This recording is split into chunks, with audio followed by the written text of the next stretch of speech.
Thank you everyone again for joining us on another episode of Prop Sessions. Today we've got a very, very special guest.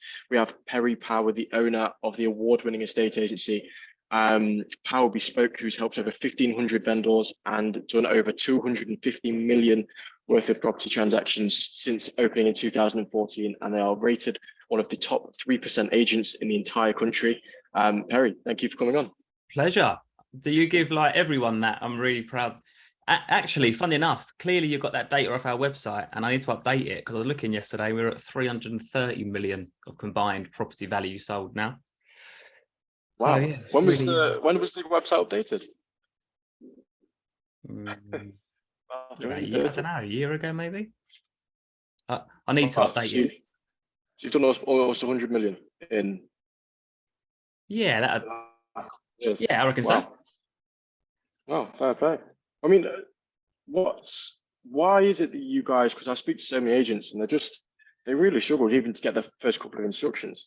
How is it you guys, sort of take me back to 2014, what was it that you did to start growing the agency from, organic? How did you really get off the ground? Knocked on doors. Door knocking. Yeah, man. Still got it in me. Do you know, I was out door knocking last week. Old habits die hard. Like, I think the thing is with estate agency, right, is it's the majority of agents have this great idea that they're going to open an agency and charge 0.5% to sell how and leaflet the crap out of areas at 0.5%, right? Yeah. So we've never done that. Our fee's been 2% from day one.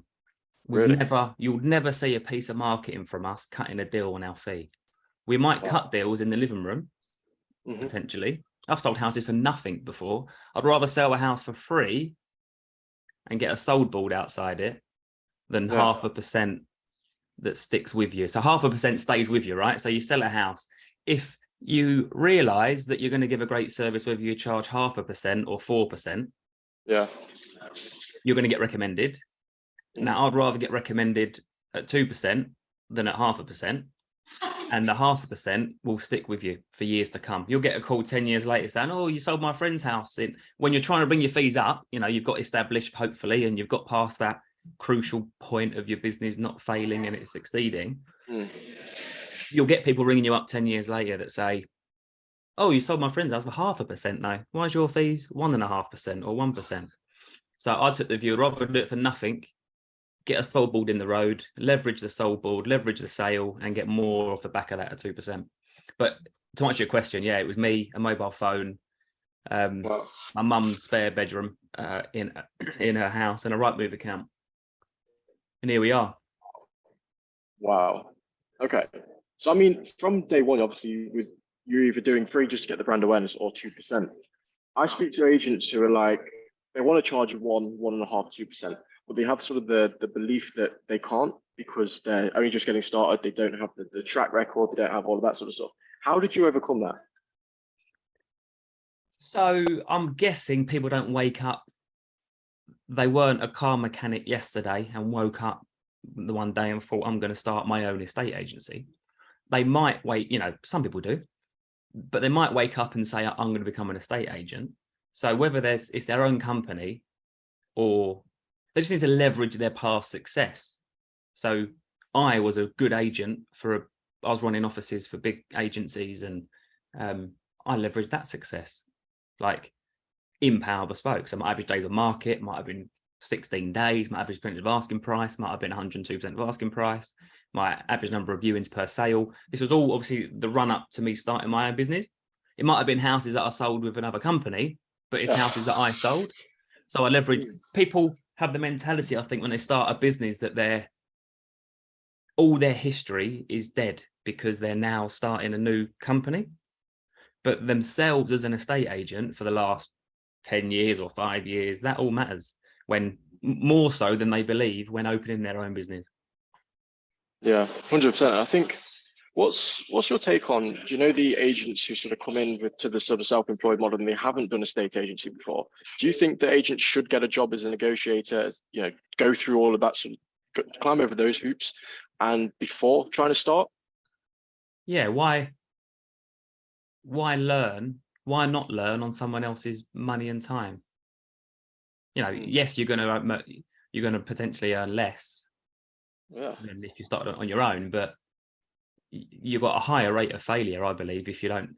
Too many people come into the industry thinking it's all lovely TikTok video tours and all this kind of stuff. Like, it's brutal, Yeah. which is why most self-employed estate agents aren't actually doing the level of business that they were sold the dream that they were going to do. You know, earn 100 grand after a year.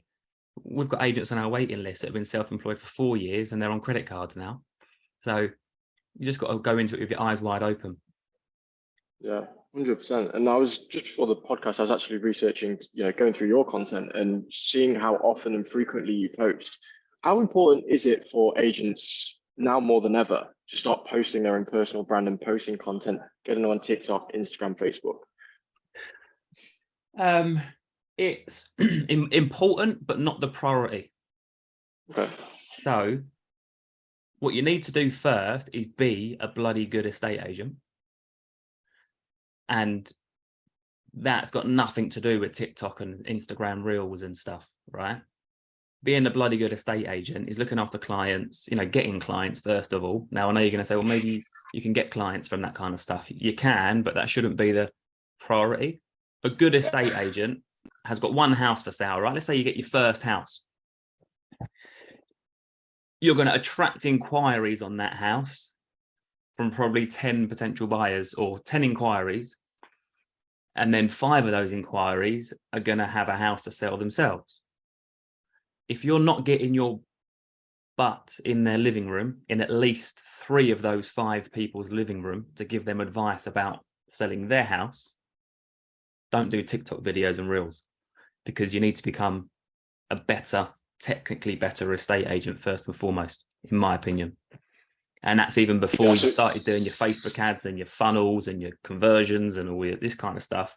You've got to start with the stuff that costs nothing and it's there slapping you in the face. You've got to be a better converter first. So it's having that solid foundation in place, like having the sort of doing the organic, making sure you're getting in those living rooms without spending a penny, and really sort of leveraging what's out there for free rather than trying to cut corners. And whether it's running Facebook ads but you've got no experience prior, and sort of trying to spend money to cut around corners. Is that what you're saying? Yeah, you've got to spend money to grow. I'm a massive fan of that, but you have to set the foundations. There's no point getting loads of Facebook leads or whatever if you can't convert them into advice meetings. Yeah. But that's no different to 10 buyers on your current database with houses to sell themselves before they can buy, and converting those 10 into 5 appraisals. You need your internal metrics before you start scaling up and doing the cool stuff that looks nice. Like, it looks nice and it's like, oh, look, I'm getting out there. I've got no houses for sale, but I'm getting out there. Like, door knocking will return you more quicker, immediate return than posting a reel a day, because you need to do that for 6 to 7 months, 12 months before you start getting any traction. So 100%. So I'm all about doing the marketing mix. If you can do your proactive prospecting and you're disciplined with it, and this is where it comes back to, I'm a simple guy. I left school at 16 straight into full-time work. Like, I'm not highly educated at all, but what I'm really good at doing is just being super disciplined, super consistent, and doing the shit I don't really want to do. Yeah. And getting the hard yards in. That's estate agency. Yeah, you got to do this. You got to knock doors. I still like knocking doors. Like, so it's an interesting. There's this kind of layer of priorities, I think, and content creation and output should be on the priority list, but it shouldn't be priority number 1. You need to be getting your foundational. I'm speaking to 10 buyers coming into my business on houses that I've already got for sale, and I can categorically say that I've got a system and process in place to convert 5 of those 10 into free advice meetings. This is where I find it frustrating about agents bitching about Rightmove's cost. They're only bitching because they're not converting the buyers with houses to sell into appraisals. Yeah. They want Rightmove valuation alerts that go out to 20 agents. Like, they're pointless. What you want is to be able to say, right, I've got 10 new buyers this week, 5 of them have a house to sell. One of them probably going to buy the house. Happy days. Great. I've sold the house. Now I'm going to get myself in the living room of 50% of those 10, so 5. And I'm guaranteed to convert at least 2 of those, maybe 3, because I'm technically good enough, because my appraisal to a signed agreement conversion is 50%. So if you're at 10%, you've got to get better. If you're at 40%, you've got to get better. Until you're at 50% living room to sign clients, there's no point doing more appraisals. Mm. And so for the agents who are on the 10, 20, 30% conversion rates, how would you go about improving, or how should an agent go about improving that skill? Pre-appraisal process. So 50% of you winning that business or not is done before you knock on the door. Yeah. And that's what everyone really, really misses. I've touched the client 4 times before I've knocked on the door. So I know that I'm more familiar with them, and they're more familiar with me than any other agent they're meeting, because I know most agents are putting it in the diary for next Tuesday at 4 o'clock, and then they're rocking up at next Tuesday at 4 o'clock. I'm speaking to them, texting them, WhatsApping them, Loom videoing them 4 times before I meet them. And it's like the guy that they know, not the guy, this random guy at their door. Wow. Yeah, so it's literally warming up the leads, building the touch points, building the familiarity. Estate agency, right, is the most simplest industry in the world, which is why I love it. Isn't it? Simplest, not easiest. Big difference there. But yeah, we try and over-engineer stuff because you see people doing this stuff and you think, oh, wow, that's amazing. But he could be doing all that, but not be a very good estate agent. Like, I'm quite lucky in that I got into the industry, I was 15 years old, part-time, full-time in the left school, level 3 qualified by the age of 19. But I got into it while the internet was kind of taking off. Yeah. So I think, what era am I? I'm 35. Am I a millennial? Maybe. I think so. I think I am. Yeah, I think, yeah. You've got baby boomers, I think, the year before me, I think. Yeah, and Gen Z is the one. He's probably He's probably you. Yeah, I think I'm Gen Z. Yeah. I think I'm a millennial, and I think we're in a really lucky position in that you've come into the working world, as with tech being everywhere. Yeah. My mum is still struggling with stuff with tech-wise. My generation understand the importance of good, die-hard technical estate agency service and ability, but also the value that tech and processes and automation and stuff can bring. That's what we've done very well, is we've mixed the 2 of those things together to be, all our agents are certified advanced negotiators, but we run on Salesforce platform for our CRM. The automations are mind-boggling that we can build in-house ourselves. So yeah. I think with that, I think my generation specifically is at an extreme disadvantage, because what's promoted now on social media, on YouTube and all these platforms is just technology, and they forget about the foundational things that they need. It's the hard work, it's the prospecting, it's messaging 300 people a day, getting in front of people organically, rather than this get rich quick that's promoted absolutely everywhere.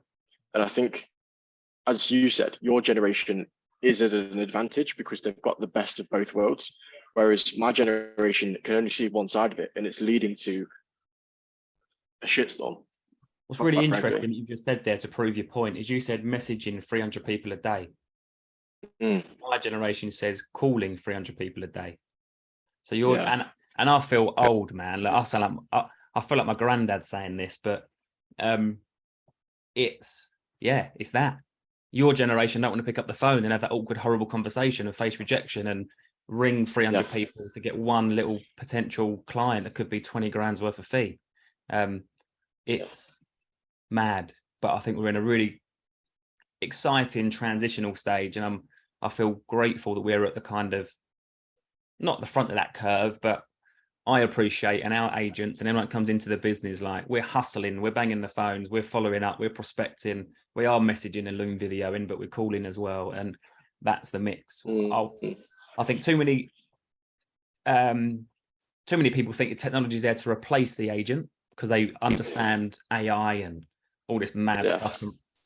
Chat GBT, whatever it's called, I sound old now, can't even, it can write you an e-guide, but it can't write it in your tone of voice and that kind of stuff. The hard yards are writing that long 16 crucial questions to ask estate agents. Interestingly, I've got one of our most downloaded e-guides is 16 crucial questions to ask estate agents. And I asked Chat GPT, whatever it is, GPT, yeah, to write me. I was like, write me a e-guide on and the questions on it were just so shit. It was just surfaced off Google. Generic. Yeah, compare it to my questions in my guide, like real life good advice. Just quite interesting. I mean, we need to be aware of it, but someone moving house, what the tech doesn't have is empathy. And so so when Mrs. Smith, they've got a couple of kids, life's really busy, they just want someone into the phone advising them of the next steps. Don't panic, let's not WhatsApp on this situation, let's jump on a call and talk it over.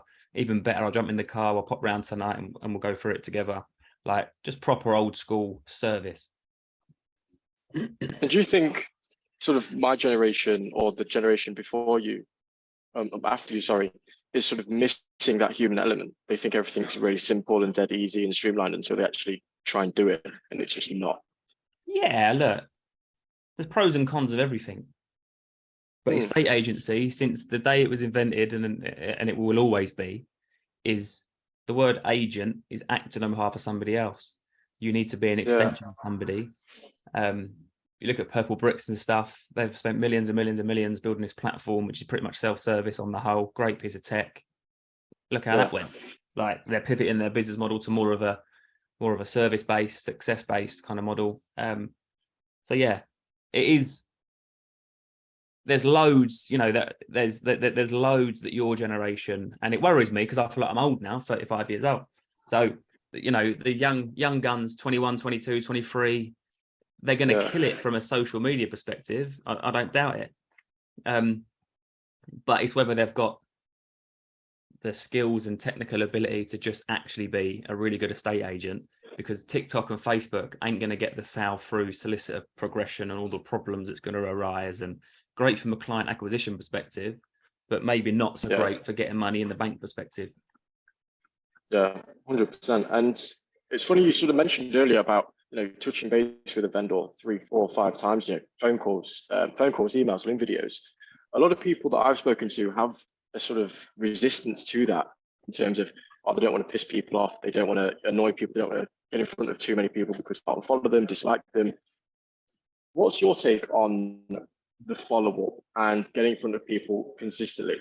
Because, as I said, a lot of people resist it. I think it's I could call someone every day for a week and not piss them off, because it's what you're saying, how you're doing it, why you're doing it.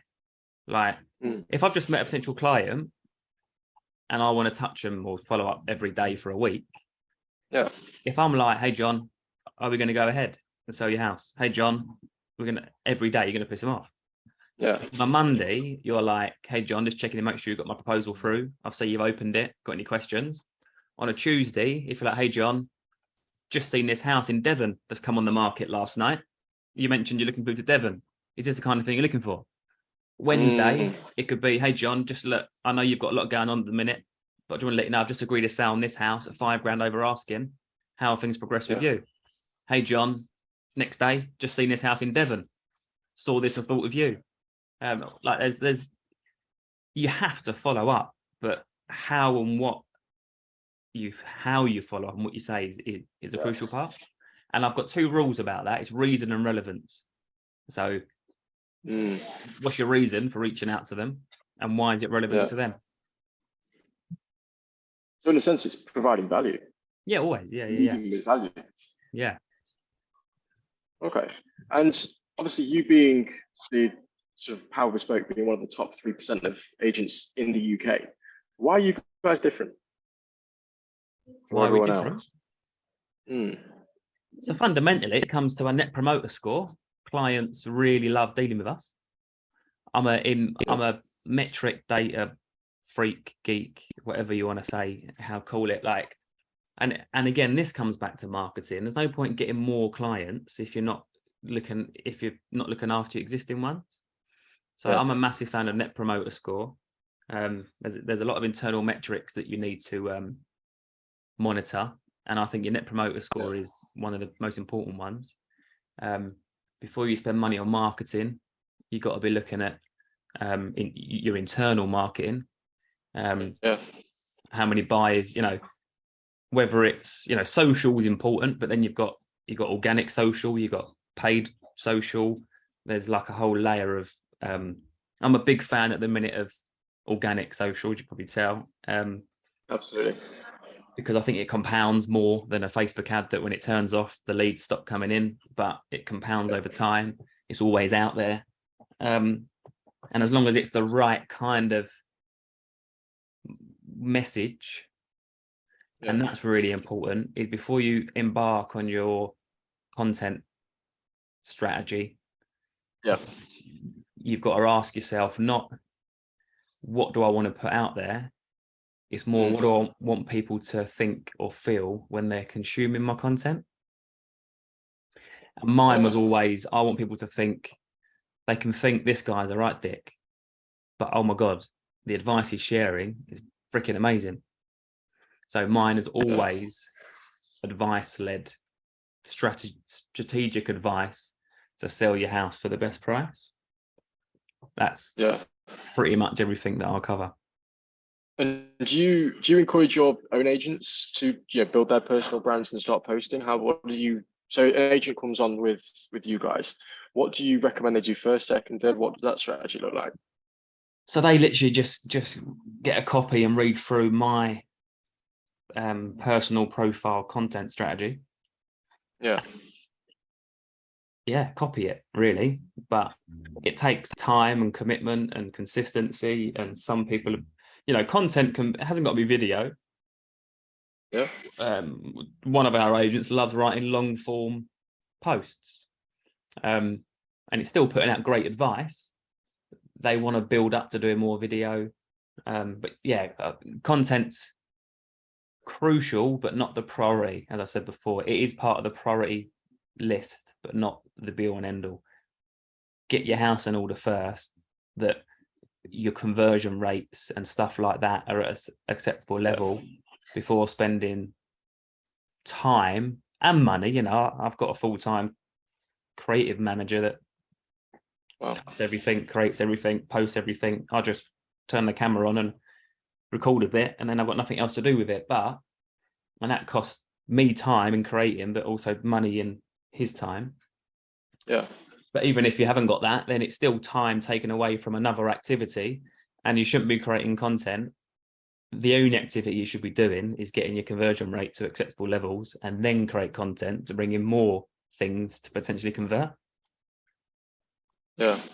Absolutely. And with those sort of foundational pieces for agents who are sort of getting started, or they don't have their pipeline where they want it to be, or their business isn't at the stage they want it to be, but on sort of a practical level, what would you recommend to agents who are struggling with the pipeline, struggling to get instructions on a day-to-day basis? How many people should they be reaching out to? Should they be calling? Should be door knocking on a daily basis? So underperformance pretty much comes back to they haven't been doing the things they need to do when they need to do it. So that pretty much comes back to a brutally disciplined and structured, what we call like your kind of power week. I'm just lucky that my name's Power, but but it's like, I'm a big fan myself of the 80-20 rule, but the whole day having a focus. So Monday through to Saturday has got a clear focus theme. So Monday's client contact, Tuesday, Wednesday, Thursday's client appointments, Friday is prospecting, Saturday generally rest if you've had a brutal week, or appointments. So what tends to happen is, when I see, even in our own business, that performance has dropped, it's because I look in their calendar, and the last 4 Fridays they've been running around like blue-ass flies doing appointments, because they haven't been able to keep their structure on the Tuesday, Wednesday, Thursday. Or if you've got clients whinging on a Monday, clients saying, look, I've not heard from my agent, it's usually because I look at their diary on a Monday when I should be updating their clients with in-depth marketing reviews. They've been out on appointments, or they're, got the gym in the afternoon on the Monday. So it ultimately comes back to the structure, the discipline of what you're doing and when, but it's the structure, but then being disciplined to follow through on it. So I play tennis once a week. That's in my week. I drop my kids to school 3 days a week. I do yoga once a week. I got date night with the wife once a month. Shh, don't tell anyone. They'll say we should be doing it once a week. And then it's Friday is my content day. So this Friday, Steph and I, one of our agents, are going to do a Facebook Live. She's just agreed this month, £4.3 million of property sales in January. So we're going to put some content out on her talking through how to navigate this challenging market, if you're a seller, and what she's done to agree all those sales. So yeah, just get organized. That's been in the diary for 3 weeks. Like, we're just really organized. Yeah, so sort of having at the same time that core focus, like try not to do too many things at the same time. Just Definitely. have one clear focus on each sort of day. And I'm a massive fan. Say you're underperforming on your advice meetings, all right? Your appraisal generation, your valuation creation, whatever you want to call it. I'm a massive fan of the focus 3. So for me, my focus really is organic content creation, buyer conversion, so buyers who have inquired about houses that I'm selling into advice meetings for their house, and recommendation. So every Friday on my, so I've got what, and people can download this as well, by the way. But we've got our kind of power planner. And it comes back to structure, discipline, focus, and consistency. Any one of those things missing and ain't going to happen. But on a Friday, I will write out on Monday. So the first part of Monday is to plan my week. So we know Friday's prospecting day, but that's not good enough. I want to write down on Monday what I'm doing on a Friday, what 3 things I'm doing from a prospecting output perspective. And it might be ringing all my buyers and sellers from that month last year, from February last year. That's a really important thing to do. No one wants to do it, but they also don't want to be charging 0.5%. So make your choice. They can't get their fees up, but your best, highest fee and conversion rate is going to come from recommendation. So what are you doing to maximize recommendation? When I ask them that, they're like, well, I'm just giving a good service. I'm like, that's not good enough. You need a repeatable, scalable, systemizable, predictable way. If you ring 50 buyers and sellers, I guarantee they know someone who's thinking of moving house or currently on the market. And they'll be currently on the market because you dropped the ball last month when you were supposed to call them to introduce yourself and ask them, do you happen to know anyone that would benefit from my services right now? So yeah, structure and discipline. Wow. Not just sticking something on Facebook and keep scrolling. I think distractions is really important as well. I purposely don't post my own content because I don't want to waste my time scrolling my Facebook feed. Social media. I check once a day in the morning, and then it's closed. My phone's on do not disturb all day long. I block my call returns at a certain time of day. Brutal. But that's important because I've got loads of clients that are relying on me not to scroll through Facebook endlessly for 2 hours on a Wednesday afternoon. And a big thing that obviously when I speak to agents on a daily basis, they sort of tell me that an issue they have is the competition, who are all of a sudden raced to the bottom. As you said earlier, agents charging 0.5%. How should an agent get over that? So they go to evaluation. Obviously, they've had 3 or 4 different agents out, or charging 1.5, and then there's one agent who charges a ridiculously low fee. How do you get over that objection in terms of speaking with the vendor? Be the one that charges a ridiculously high fee. Oh, really? Don't be 1% in a wave of 1%. Be 2% in a wave of 1%. Wow. Is that because people associate sort of the value with price? Yeah, I mean, look, here's the first one, forget what everyone's doing. I've got agents in this town doing 0.5%, and I've just taken a house on at 2%. Wow. And the client said to me, can you, they're doing 0.5%. And I'm like, well, cool. my actual reply was, really? Another client that come to me recently, they offered them 0.25%. 0.25. So yeah, just forget what everyone's doing. You ain't got any competition. Your only competition, and it's a cliche, but I genuinely believe it. Like to the point that agents in my patch, I've sent a copy of our 11-step plan so they can copy it and write their own version, because it's the content within it that I want people to consume, not necessarily has to be from me.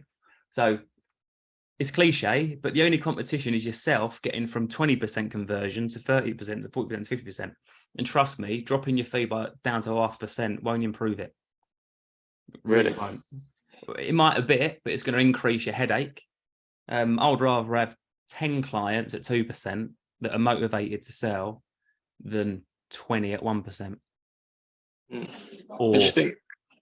Go ahead, sorry. 40 at 0.5%. Like, I ain't the high and get better at getting it. Don't it's just accept that you're going to lose 25% of properties that go to market. Accept it.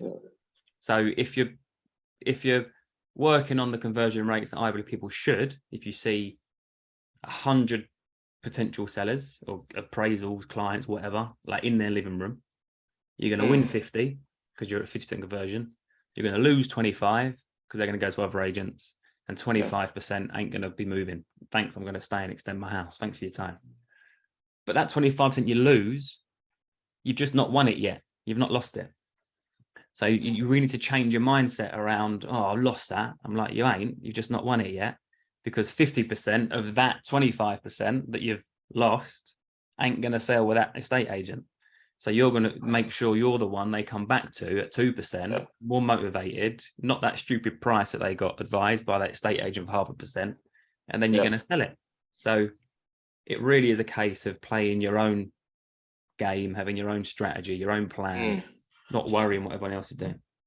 Yeah. So in terms of like speaking with vendors, it's sort of putting yourself on a pedestal. You are the prize, like you're the agent that they should go with. You're the one giving the good advice, and you're worth your fee, essentially, and believing that. 'Cause I think a lot of agents have this sort of self-limiting belief where they can't charge this much because of XYZ factor, because of competition, because of this. So it's sort of ignoring all of your competition, ignore what everyone's doing, and make sure you're focus on you, man. When I say to people, what's the one thing that you're better than anybody in the entire world at? Yeah. And they're like, don't know. I'm like, well, you need to know, because if you don't know, how are they going to? Vendor's not going to know. Like, I'm not, and so for me, it's negotiation, right? I'm completely. Very few people can out negotiate me, right? But it ain't got to be that. It might be I'm world class at doing property viewings or showings. Like, find the one thing that you don't doubt yourself about, and you can honestly say and be challenged on it and not buckle. And I can prove that because my average percentage of asking price negotiated from initial offer to sale agreed is 6.7%.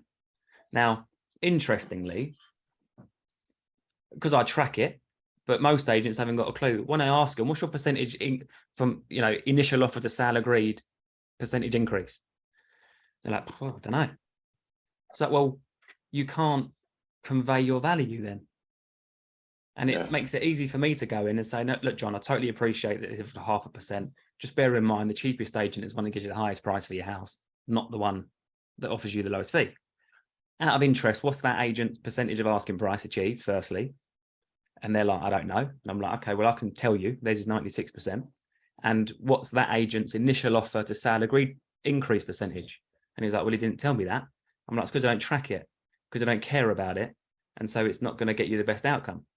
So, it's just being confident to the point of not arrogant, but knowing that you're fucking good at what you do. You're on the ball. You know all your numbers. You know exactly the percentage of everything. Yeah. Like, I track it because I want to put it in the living room. I want to show them.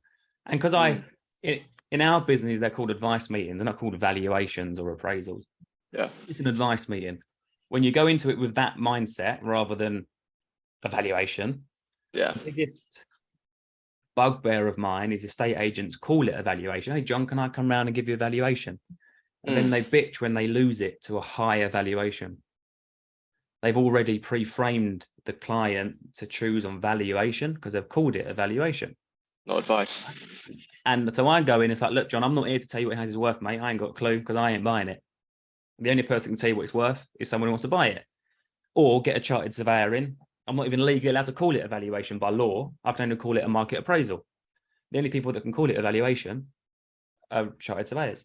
So what I'm going to do, I'm going to talk you through how to get the best price from the market and tell you where your house should fit in the market.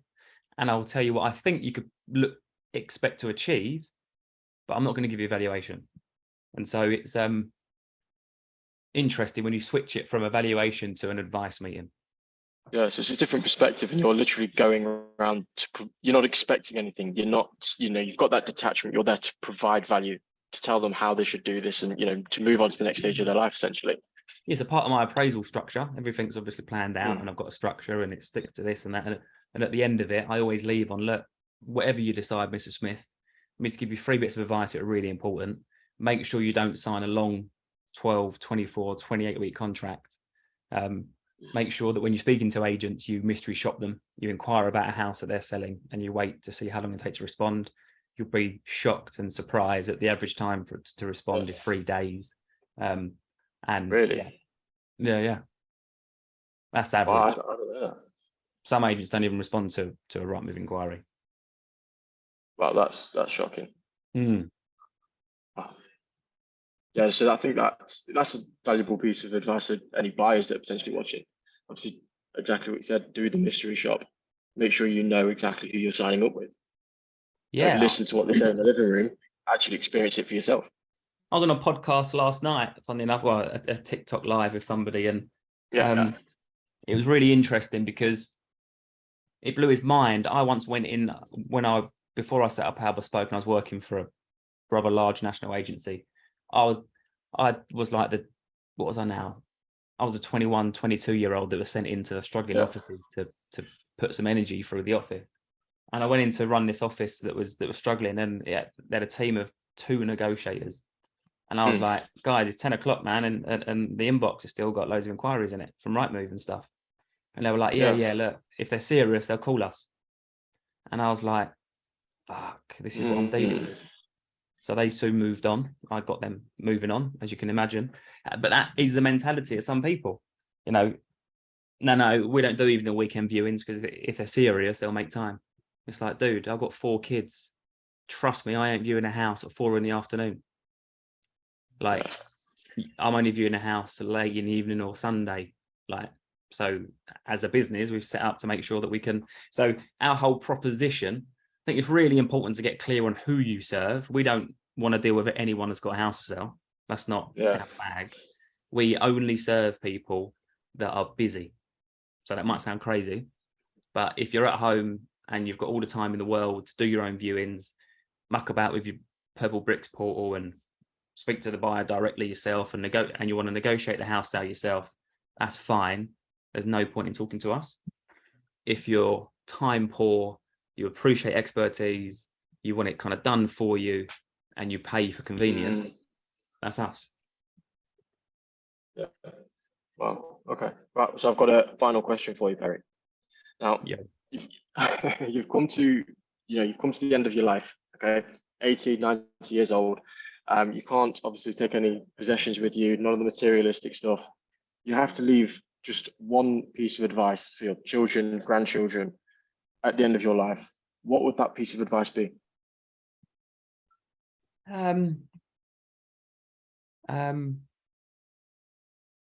Be a doer, not a teller. Or be a doer, not a sayer. A lot of people say a lot of things, but very few do much. I think it's people always ask me, like, why do you share so much that other agents can copy? It's like, because most of them won't. It's really simple. Most of them won't. They just won't do it because it's too easy to do stuff how they've always done it. Well, so literally just keep your mouth shut and do the work. Yeah, I mean, open your mouth by all means, like be Yeah, of course. be opinionated, but just do what you say. And that comes back to everything and anything. Too many agents say, I'm going to call you tomorrow at 10, and they don't call tomorrow at 10. Like, don't say you're going to call them then. There's no need to. Say, I'll call you when I've got in your news. My biggest bugbear is stuff like that with day-to-day operations. Like, don't say it. There's no need to say it. The client didn't say when you're going to call me, but you said, I'll chase them up and call you at 10 o'clock tomorrow, or I'll call you in the morning, and you never call. Yeah. I take the onus off me and say, I'm going to follow them up, and I'll let you know as soon as I got in your news. If I don't call the seller again, it means I've got no news. Well, Perry, look, it's been a pleasure having you on Prop Sessions. I think you've shared a lot of value, and I think agents are going to take a lot from the things you've shared today. I hope so. Jess, it's been a pleasure. And thanks, mate. You take care. No worries. Cheers.